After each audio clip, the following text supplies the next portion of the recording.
2 Timoteo 1, 4 a 14, la santa llamada a la predicación de Dios. Deseando tanto verte, recordando tus lágrimas, para llenarme de alegría. Recordando la fe sincera en ti, que habitó primero en tu abuela Lois y en tu madre Eunice, y estoy seguro de que ella también habita en ti.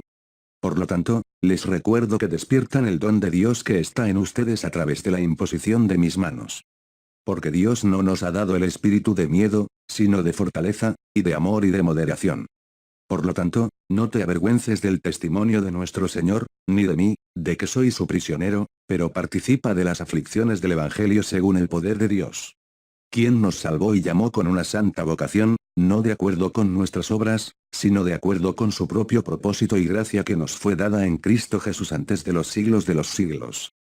Y que ahora se manifiesta por la aparición de nuestro Salvador Jesucristo, quien abolió la muerte y sacó a la luz la vida y la incorrupción por el Evangelio.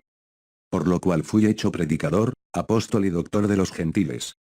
Por esta causa también sufro, pero no me avergüenzo, porque sé a quién he creído, y estoy seguro de que es poderoso mantener mi almacén hasta ese día. Mantén el patrón de las sanas palabras que has oído de mí, en la fe y el amor que es en Cristo Jesús.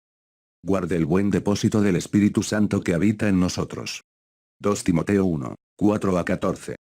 Queridos hermanos en Cristo, es con gran alegría que estamos estudiando la palabra de Dios, junto con ustedes, en presencia del Creador del cielo y de la tierra, en presencia del Señor Jesucristo. Y en presencia del Espíritu Santo. Estamos recibiendo revelaciones del Espíritu Santo sobre la segunda carta de Pablo a Timoteo. Paul fue encarcelado, no podía hablar personalmente con sus hermanos, pero podía comunicarse a través de cartas, era el único medio de comunicación a distancia de la época. El apóstol Pablo estaba preocupado por los hermanos que habían aceptado el Evangelio. Muchos habían abandonado el Evangelio. De hecho, quedan algunos de los contemporáneos de Paul. Y Paul se preocupó por lo que quedaba, Paul envió los mensajes por cartas. Aquí en la epístola de Pablo a Timoteo, que fue a través de una carta que Pablo envió a Timoteo, que se convirtió en epístola, y estas enseñanzas permanecieron para nosotros. En la segunda carta de Pablo a Timoteo, capítulo 1, versículo 4 al versículo 14.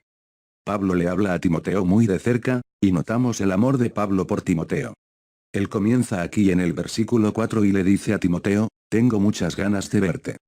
Y recuerdo tus lágrimas para llenarme de alegría. Pablo se refería a los momentos espirituales que tuvieron juntos, que los llenaron de alegría, hasta el punto de derramar lágrimas de alegría. Y Paul sigue viajando en su memoria diciendo que recordaba la gran fe que tenía Timoteo, y que no era una fe fingida.